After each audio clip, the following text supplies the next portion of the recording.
নমস্কার, আমি অলকা। আমার ডেইলি ব্লগে সকলকে স্বাগত জানাই। আজকে আমি আমার ব্লগটা আমার এই রান্নাঘর থেকে শুরু করেছি। বলতে খুবই খারাপ লাগছে, আজকে আমার এই ঘরে লাস্ট রান্নার দিন। মানে মনটা খারাপ, তার সাথে তোমাদেরকে আমার সব কিছু যেহেতু তুলে ধরি, তাই জানিয়ে ভাবলাম যে সব কিছু আমার শিফটিংয়ের সব কিছু যেন একটা ভিডিওর মাধ্যমে তুলে ধরি।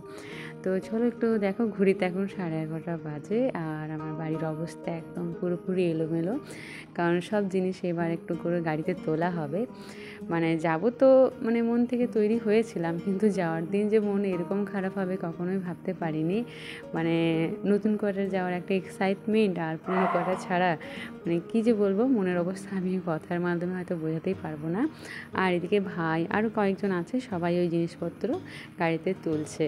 তো তারই মাঝে আমি রান্না করতে করতে নিজেকে এবার তুলে ধরলাম, কারণ ভিডিও করার জন্য তোমাদের সামনে যাতে সব কিছু ফুটেজ আমি তুলে ধরতে পারি, এইভাবে কাজ করতে করতে একবার করে বাইরে বেরিয়ে এসেছি। তো আজকে আমার যেহেতু লাস্ট রান্না, তো সবার জন্য একটু মাছ রান্না করছি, কারণ পরের দিন এবার এই জিনিসগুলো তখন বাঁধবো বা বস্তার মধ্যে ভরে নেব, যার জন্য তখন আর রান্না হবে না। তো আমার রুমের অবস্থা দেখো, পুরোপুরি একদম ছড়িয়ে ছিটিয়ে এলোমেলো, কারণ আলমারিগুলো খালি করতে হবে। আলমারি যত সব জিনিস আছে সেগুলো ব্যাগে ভরে বাঁধতে হবে। আর আমি আমার শাড়িগুলো এইভাবে পেপারে মুড়ে রেখেছি, কারণ পেপারে শাড়ি দেবে বেশ ভালো থাকে, তাই আমি কিছু শাড়ি এই পেপারে মুড়েই রেখেছি, যাতে সুতোর কাজগুলো যেগুলো হয় যাতে নষ্ট না হয়ে যায়। তো আলমারি খালি করতে করতে দেখো আমার এতগুলো ব্যাগ লেগে গেছে, এত জিনিস বোঝাই যায় না যখন আলমারির মধ্যে থাকে, বের করলে মনে হয় যে কত কত জিনিস। তো এরপর চলে আসি পরের দিন সকালবেলা আমি আর রান্না করিনি, ওই আগের দিনই রান্না করেছি। তো এখন আমি রান্নার বাসনগুলো সব বেঁধে নিচ্ছি। এখন এই চটের বস্তার মধ্যে বাঁধছি, কিন্তু একটু আলাদা করার জন্য। কিছু কিছু যে প্লাস্টিকের বা টিফিন বাটিগুলো যেগুলো হয় সেগুলো একটু ওই যে প্লাস্টিকের বস্তায় বেঁধেছি, আর এগুলো হচ্ছে চটের বস্তায় আলাদা করলাম, যাতে চিনতে সুবিধা হয়, কারণ এত জিনিস বাঁধাবাঁধি হচ্ছে না সেদিন থেকে, মনেই পড়ছে না যে কোথায় কোন জিনিস বাঁধা হয়েছে। তো চলো, আজকে যেহেতু লাস্ট দিন, ভাবলাম চলো তোমাদেরকে কোয়ার্টারটা দেখিয়ে দিই। আমি কিন্তু আমার কোয়ার্টারে কখনো হয়তো ভেতরটা এইভাবে ঘুরিয়ে দেখাইনি, আজ ভাবলাম চলো দেখিয়ে দিই। তো চিত্তরঞ্জনের বি টাইপ কোয়ার্টার এরকমই দেখতে, জাস্ট দুটো রুম দেয়, আর এই যে বারান্দাটা, আর এই যে আমার রান্নাঘরটা। এই রান্নাঘরে আমি কত ভিডিও বা ব্লগ করেছি, তোমাদের সামনে তুলে ধরেছি, অনেক অনেক এই রান্নাঘরে আমার স্মৃতি আছে। আর আজকে দেখো রান্নাঘরটা পুরোপুরি যেমন একটা আলাদা রকম লাগছে, মনেই হচ্ছে না যেটা আমার রান্নাঘর, আমি রান্না করে এসেছি। জানি না কেন খুব ভেতর থেকে মনটা একটু খারাপ খারাপ হয়ে যাচ্ছে। আমি আজকে কি বলবো বুঝে উঠতে পারছিলাম না, আমার মনটা কি চাইছে, মানে মানে না ছাড়তে পারা যাচ্ছে না ধরা যাচ্ছে, এরকম একটা জায়গায় তৈরি আজকে আমি আছি। তো আর এটা হচ্ছে আমাদের এদিকে ডাইনিং হলটা কখনো আমি তোমাদেরকে তুলিনি ভিডিওতে, কারণ এই জায়গাটা গোছানোর মতো অবস্থায় থাকতো না, কারণ এতগুলো জিনিস ছিল, এদিকটা পুরো স্টোর রুমের মতো ভরা থাকতো, আর ডাইনিং টেবিলটা জাস্ট এক সাইড করে রাখা ছিল, সেভাবে ব্যবহার করা হতো না, যার জন্য তোমাদের সামনে তুলে ধরিনি। আর এই যে রুমটা দেখছো, এই রুমে হয়তো তোমরা অনেক ভিডিও দেখেছো, অনেক রকম অনেক কিছুই।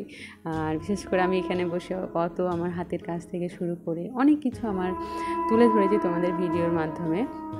আজ এই রুমটা যেন একটা আলাদা রকম লাগছে আমার কাছে। তো আপাতত এই ঠাকুরগুলো আছে, সব জিনিস পাঠিয়ে দিয়েছি, এটা হাতে ধরে নিয়ে যাব, ঠাকুর তো হাতে গাড়িতে ভেঙে যেতে পারে।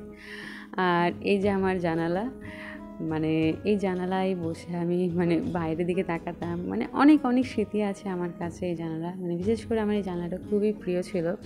আর এই যে জানলা থেকে যে আকাশ বা গাছ দেখা যেত, খুবই ভালো লাগতো আমার।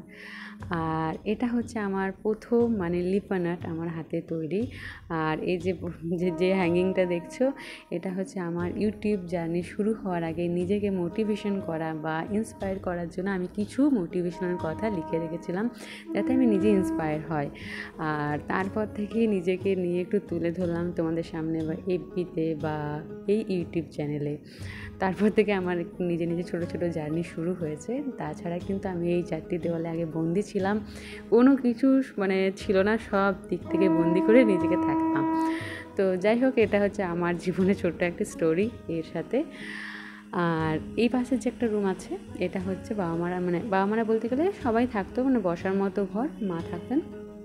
তো এই জাস্ট দুটো রুমই ছিল বি টাইপে, মানে বি টাইপ কোয়ার্টার হচ্ছে এই দুটো রুম দেয়, ওই যে একটা বারান্দা আর রান্নাঘর, এর বেশি কিন্তু থাকে না, যার জন্য আমাদের খুবই অসুবিধা হচ্ছিল।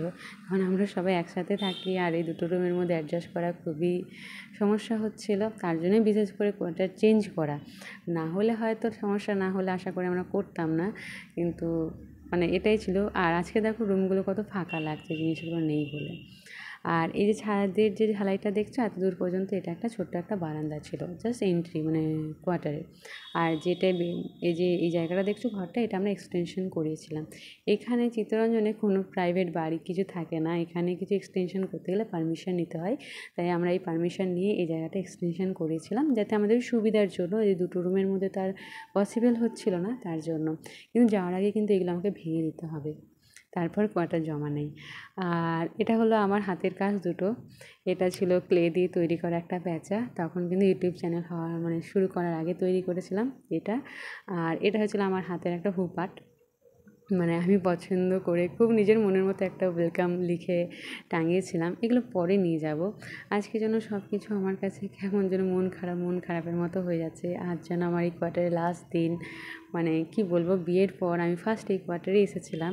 মানে আমার বিয়ের পরে এই কোয়ার্টারে আসা হয়েছিল, তার আগেও বা ওরা মানে বাকিরা সব অন্য কোয়ার্টারে থাকতো। আর এই দেখতে দেখতে আমার এই কোয়ার্টার ছাড়তে শুরু করেছি, মনেই হচ্ছে না। আমি আজকে একটু কথা বলতে বলতে মানে কি বলবো, ইমোশনালি হয়ে পড়ছি। তো এখন বেরোবো, মানে সময় হয়ে গেছে। আমাদের যে কোয়ার্টার নাম্বার এটা আজ পর্যন্তই লাস্ট, পরে আমাদের কোয়ার্টার নাম্বার চেঞ্জ হবে। খুশি, এক্সাইটমেন্ট, মানে বুঝে উঠতে পারছি না আমার ফিলিংসটা কী হচ্ছে ভেতর থেকে। তো চলো এবার রওনা দিই, বেরিয়ে পড়লাম কোয়ার্টার ছেড়ে। আজকেই আমার লাস্ট দিন এখানে। তো আজকে যেহেতু রান্না করিনি, বাইরেই খাওয়া দাওয়া করবো বলে ঠিক করেছি, মানে বাইরে আহামরি না, দুপুরে খাবারটা খাবো, তাই হোটেলে এসে একটু ভাত টাত খেয়ে এই যে আপাতত আমরা নতুন কোয়ার্টারে চলে এসেছি। এরপর থেকে সব কিছু ব্লগ আমার এই কোয়ার্টার জুড়েই আসবে। আর এই কোয়ার্টারটা আমি তোমাদেরকে ভালো করে মানে ঘুরিয়ে দেখাবো, পরে দেখাবো। তো সব কিছু মানে নতুন করে শুরু করতে চাইছি। আমি এতদিন ব্লগ দিইনি, সবাই ভেবো না যে আমি ইউটিউব ছেড়ে দিয়েছি। আমি ইউটিউবে আছি, আবার নতুন করে আসতে চাইছি তোমাদের সামনে। সব কিছু যেন নতুন বছরে নতুনভাবে শুরু করতে চাইছি। তো চলো আজকের ব্লগটা এতদূর পর্যন্তই ছিল। আবার তোমাদের সাথে তাড়াতাড়ি দেখা হবে নতুন সব কিছু নিয়ে, মন টন সব ঠিক করে। আমার এখন মুড এখন দেখছো ফ্রেশ, একদম আলাদা রকমই। তো সবাইকে টাটা, সবাই কিন্তু ভালো থেকো, সুস্থ থেকো, আবার তাড়াতাড়ি তোমাদের সাথে দেখা হচ্ছে।